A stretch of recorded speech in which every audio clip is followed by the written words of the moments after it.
வணக்கம் நண்பர்களே. அரசியல் மாண்பு, அரசியல் பண்பு இரண்டையுமே மிக அப்பட்டமாக பகிரங்கமாக மீறுகிறதா இந்த பாஜக? இதுதான் இந்த பதிவினுடைய தலைப்பு. பதிவுக்குள்ளே போகிறதுக்கு முன்னாடி சேனல் சப்ஸ்கிரைப் பண்ணாதவங்க சப்ஸ்கிரைப் பண்ணிக்கங்க, நோட்டிஃபிகேஷன் பெல் பதிவு பண்ணுங்க.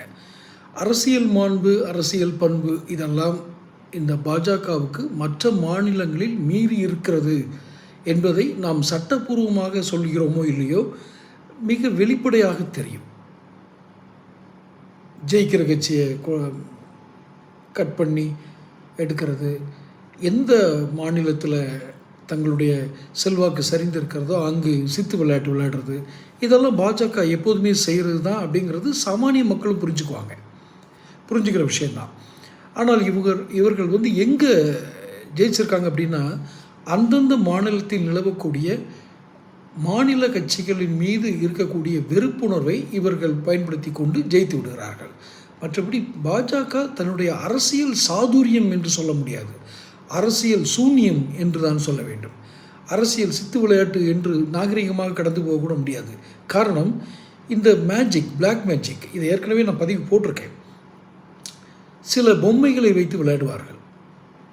இந்த பில்லி சூனியம் மாந்திரியம்லாம் பண்ணுறவங்க ஒரு பொம்மை மாதிரி ஒன்று வச்சுருப்பாங்க. அதுக்கு பூஜை பண்ணுறது, அதை எதாவது ஒன்று பண்ணி பிளாக் மேஜிக் பண்ணுறது, அது மாதிரி தமிழ்நாட்டில் ஒரு பொம்மையை வச்சுருக்காங்க. அது ஒரு பில்லி சூனியத்துக்கு பயன்படுத்துகிற பொம்மை. அதை வச்சு கூட்டணி கட்சிகளையும் தர்ம சங்கடப்படுத்தி தானும் அழிந்து போகக்கூடிய வாய்ப்பு தான் ரொம்ப அதிகம்.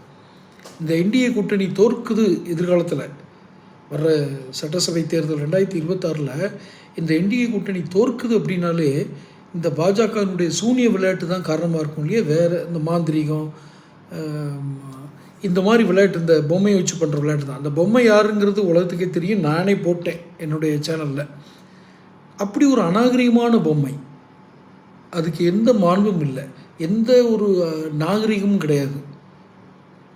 தேர்தலில் ஜெயிக்கிறேன்றதுக்காக நான் கூட்டணியை சேர்க்குறேன், பலம் சேர்க்குறேன்னு சொல்லி குப்பை கூலம் ஊழலுக்கு வித்திட்டவர்கள் எப்படி நல்ல மனிதர்களாக இருக்க முடியும்? நீங்களே சொல்லுங்கள்.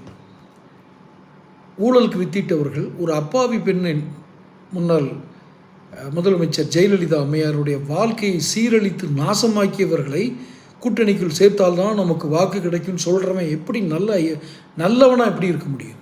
நல்லவனா? அது ஒரு தீய சக்தி உள்ள பொம்மை.